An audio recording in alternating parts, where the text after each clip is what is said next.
Hey, what's up, YouTube? It's Cody again. Even though keep saying this in my videos, but I apologize for my voice. I just had a lot of dental surgery, so it's getting a little hard. I'm getting more used to it, but it's still a little hard to talk. But let's just get into the video, and so I'm just gonna recap over everything that we did. Today is Tuesday, December 24th, so Christmas Eve. Today we only had a 4 hour session or a 3.5 hour session. We had a short day today, and then obviously tomorrow the market's closed. So I figured I'd just do a recap. I don't really have any new trading ideas, but if you guys have been following along, then I'll do a recap for you guys. We'll just go over the same list as we've been going down. Alibaba, it actually closed red today for, this thing's taking a little while to load, but it actually closed red today for pretty much the first time since I recommended it. It's only down 50 cents, third of a percent basically, and we'll go to the actual candle chart. I kind of like the bars a little better, but as you can see, we've been just ripping. I talked about this stock heading towards 220. Pullbacks in this name, towards 210, would be a good opportunity, and or maybe even 211. That would be spots that you could re-add into your position. I closed out a lot of this. I closed a lot of it even earlier. Towards 205. I've been in this since, pretty much from this range right here, on this little pullback here. I'm always trying to look for like the dip buy opportunities. That's kind of the game that I try to play. And then we got PayPal. And PayPal, it basically it's flagging right here. I think we're gonna briefly break this high towards 111, and after that we can head higher.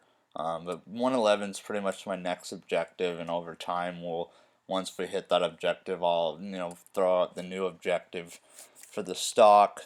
Because like I said, I have certain levels and stuff that I look at, certain targets and certain support and resistance levels. We talked about Qualcomm. Qualcomm, I talked about it being vulnerable for a pullback to 85, and I talked about in this area to only buy call spreads. At this point, now that it's flagged a little, we could, take off our short-legged spread on the call spread. So you can close that out, or you can, wait for a pullback towards 85 to kind of buy a little more of an aggressive position. Like I was saying for this one, I think this one's going to push for new all-time highs, start pushing up in this range, 93, 94. And, for the next target, Home Depot is one, I never got into. I had a long bias here. I talked about the fact that it didn't make it down to 208. It could have a pretty aggressive push up. Today we closed up a pretty good amount on a day that the market was red. I'll go over the market too. The market, actually, yeah, the market barely closed down. So, um, yeah, and as a matter of fact, even though I said at the beginning of the video, I do have an idea of a way to hedge. If you got a lot of longs and stuff, which I kind of do, but I'm always a little skeptical when I'm a little too long or even too short. I always want to kind of hedge a little, especially if the opportunity exists to do so. We talked about Adobe. Adobe had a nice day today. We pushed higher towards about 331, and I talked about this one being able to get to 338. It was pretty damn strong today, for compared to a lot of names. But 328 was my primary objective for my core position, but I would still let a little ride, towards 338, and especially in the form of a spread. You can do the 330, 340 call spread, 335, 340, just depending on, your risk reward tolerance and so forth. But I still like Adobe to go higher. We talked about AbbVie, and AbbVie is actually one that I added to today. And so I added AbbVie. Like I said, we pushed towards 92. I think we're gonna end up pushing towards 93. This little bit of a pullback I felt was a good opportunity to add in some. I mean, I've taken some risk off on the push up. That's what I've always been talking about. You gotta simultaneously manage your positions. But I took a little off, and when on the pullback, I put some risk back on. For that push towards 93. We might push a little lower, towards 88, but I like this one long a lot, and I talked about this big push higher, especially after being so hated for so long. We've been in this massive downtrend. We're starting to break out, now. We kind of flagged a little, and we're breaking out. We reversed pretty quickly, but I think we can kind of maybe chop a little or pull to 85. I'm in the January 15th, so we got plenty of time. You can buy the 90 call for about $1.40. It might even be less now, to be honest, but that's kind of around where I bought in a little more, and you can make that push towards 93. Have a nice double on those options, or even more, maybe like 125%, something like that. Talked about Hasbro. Hasbro was when I was waiting till 101. We hit 101.75, so didn't quite get that position, but I like the way this is setting up. Very precise, push down and then push right back up candle type formation. This is almost like an ascending wedge pattern. Um, if you kind of drew it out like this, and a lot of technicians, they'll like this ascending wedge. Like I said, shoot, I don't remember the exact level. I'm trying to remember real quick, so I'm gonna have to look at my phone. Basically 106, which we're pretty close to right now, 106 to 109. So we can kind of push towards this 109 region, on a little breakout of this triangle. I'd like that trade, and yeah. So, and then on the third day, so the Baba PayPal Qualcomm and HD was the first video that I made. Adobe, AbbVie, and Hasbro was the second video that I made. And then the third video that I made, I talked about Square, Boeing, and gold. The GLD, and Square has been a loser for me for sure. I've been adding into it a little bit, but not too much. I wouldn't add too much size. I don't like the fact how much it actually pushed lower. I'm still bullish on this name. I still think we're going to break to the upside, but it's one of those things where it didn't quite happen the way I was anticipating. I still have a position on. I wouldn't add any more at this point. I did add even a little more, but after that, I'm not going to add any more to it. I talked about Boeing, which has been another bad trade for me. I talked about it a little down here. Talked about it. I talked about shorting call spreads, but even those, like, they got pretty crushed, especially on the gap up when the CEO stepped down, and they put in a new CEO. The stock kind of gapped up. And I didn't short any more there, but when it pulled back today, probably about down maybe 0.8%, 0.80. Now we're down 1.4% or 1.35. So, not the best exit, but basically I exited my whole position. I did make a little bit of money on it, on the scalp part, but overall I lost money on this trade. But I just felt like it was time to cut it and move on. I still think it has potential to push to the downside, below this 320 level towards, 310 or so. But it's, I don't know, just the way it acted that day. And then the news came out today. They talked about delaying, or the part suppliers, they're saying that they're delaying the parts buying until midsummer. And I thought that was a pretty negative headline for the stock. And it really, I mean, yeah, it pushed it down, but, for a low volume day like this, and I don't know, I just feel like it should have got pushed down a lot more, and that bad news didn't affect it too much. So I decided to close my position, at a loss, and like I said, if you trade in and out, you could have, kind of made some profits there, but so I basically closed this one, and I'm just kind of moving on. Gold GLD did really well today. Had a nice gap up, push higher, basically a gap and go, and it went up almost 1%. 1% for gold is a nice gain. I talked about this going towards 142 about right here. Here we are, 141.25. Talked about buying the 141 142 call spread. That was about 25 cents, and right now it's up about 90% or so, almost the double, getting close to 50 cents. And I did take off about a third of my position so far, but over another push, I'll be looking to exit more like 70 to 80% of my position and keep a little bit for potential further push higher of upside. We might make it to 143 as well, but 142 was pretty much my target for this. And we made a nice push today, made good profits on that today. That was my best position today. And then I talked about Facebook. Facebook's like my biggest long right now. I actually bought Facebook kind of in this region, so I'm basically flat on it. As far as the options goes, I am down a little bit on it. As far as my position, but it's pretty much flat to where I got it. I'm not worried about it though. Even if it took a little push towards like 202, then I would actually look to add to this position. I don't really see this going below 200, at least for the short term.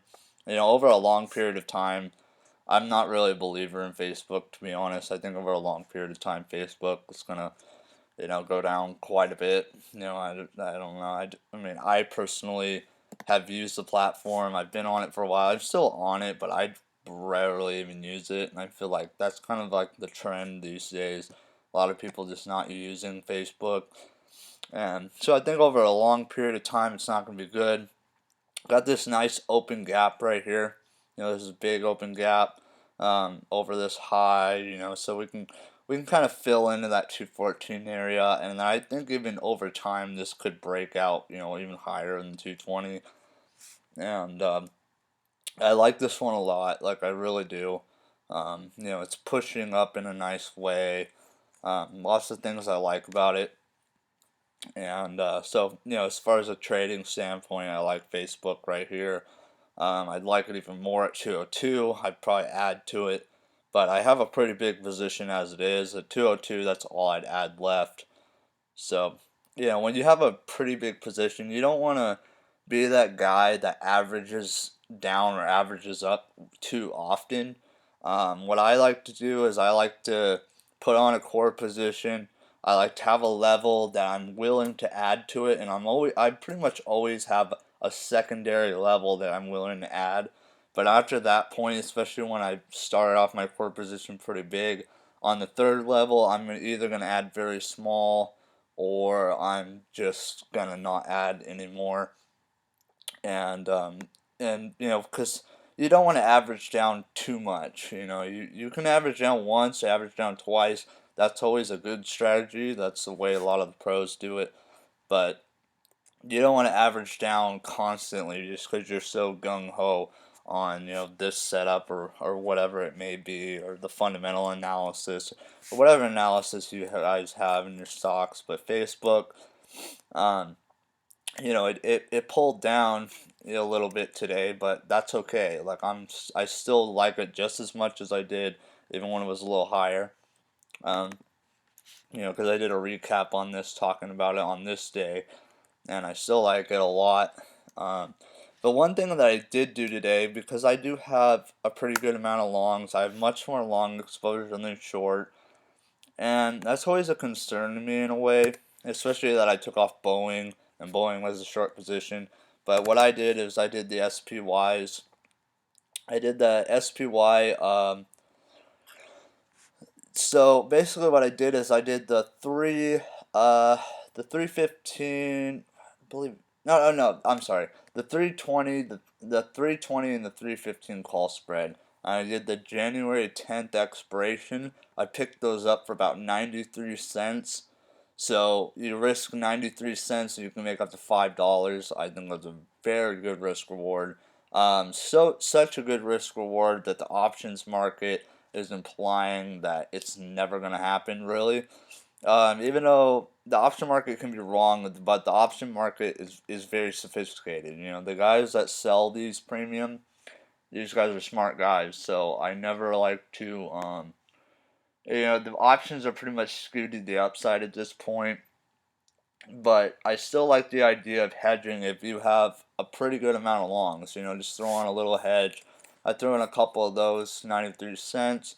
Like pay out to $5. So if we have a big downturn or something kind of unexpected, because the volatility index, it's something I watch all the time. Right now on the VIX, we're at 12.7. We're at the low end of the range. As you can see, we get these major spikes in volatility throughout the way, and they get smaller and smaller and stuff like that. I mean, the VIX is probably low for a right reason, maybe, but I don't know. I still like hedging when you can, not when you have to. You never want to hedge when things look really bad. You want to hedge when things look really good. So that's something that I did add on today.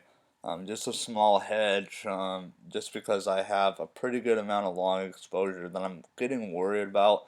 Because I was pretty bullish on this throughout the last few weeks, but now at the levels that we're seeing right now, as far as a short-term basis, I'm getting a little bit skeptical. So you might as well hedge when you can basically risk one to make five, even a little bit better of risk reward than that.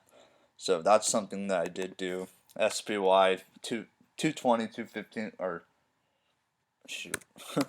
I always forget the exact numbers. Yeah, the 320, 315 call spread. I got that for about 90 cents, January 10th expiration. If you have a long-term portfolio, this is probably a good spot to hedge, even for a longer-term position. But yeah, if we kind of go up to trend, we're kind of getting close to the top of this trend line, but that's not like the biggest concern to me, but it's one of those things that just feels like a decent time to think about hedging. You can buy the VIX, you can do it through VXX, TVIX, UVXY, all kinds of different ways to hedge. You can do the, SQQQ, the SPS, or all SDS. Like, there's so many different ways to hedge through ETFs or through options or something like that. And if you have a lot of long exposure, it's a good idea to hedge it out. And like a hedge, it's always one of those things where you want to hedge to lose money in a way, because you're making money on something else. If you're biased more long side, you're it's just one of those things where I don't know. It just kind of helps, protect you from the downside. When everything looks, all rosy and shiny and all that. Like, you can kind of avoid that a little bit.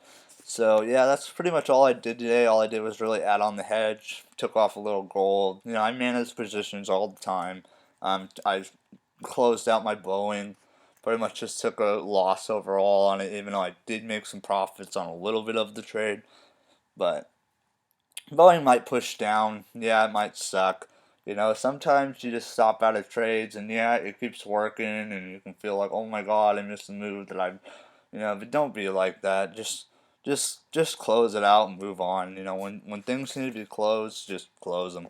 And that's kind of the way it is. You have to be pretty emotionless when it comes to trading. You almost have to be like a robot to where you're very systematic and you just understand certain things that kind of will keep you out of trouble.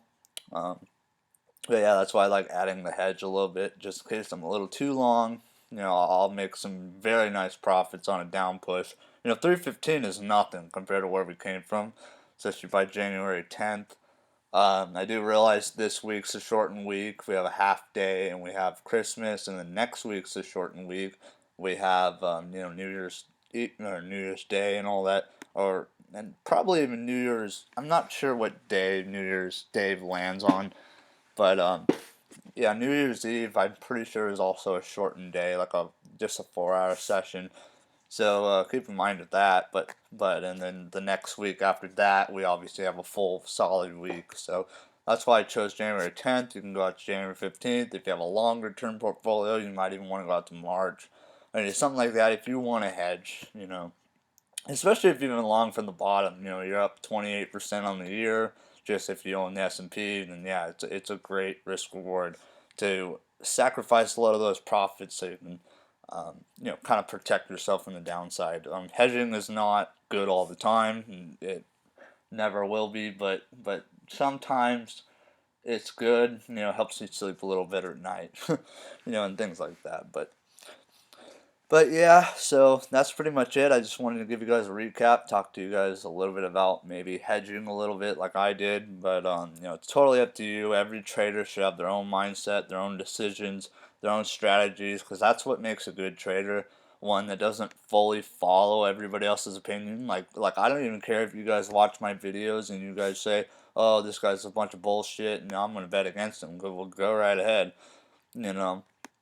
I mean, I do that all the time. There's certain people that say certain things, and when they start getting optimistic on something or pessimistic, I start to look. And, certain people I agree with a lot. Certain people, when they like something, I tend to look at it and, in a positive way. And I'm always going to do it based on my analysis, never anybody else's. And that's the way you should do it. So never take my trades as like the thing that you have to do, but it's something to follow along and something to kind of help you, get your game better and so forth. So once again, appreciate you guys watching. Love you guys. Um, got any questions or anything? Feel free to leave a comment or something like that. And that'll be the end of this video, and I'll see you guys in the next one. Peace out.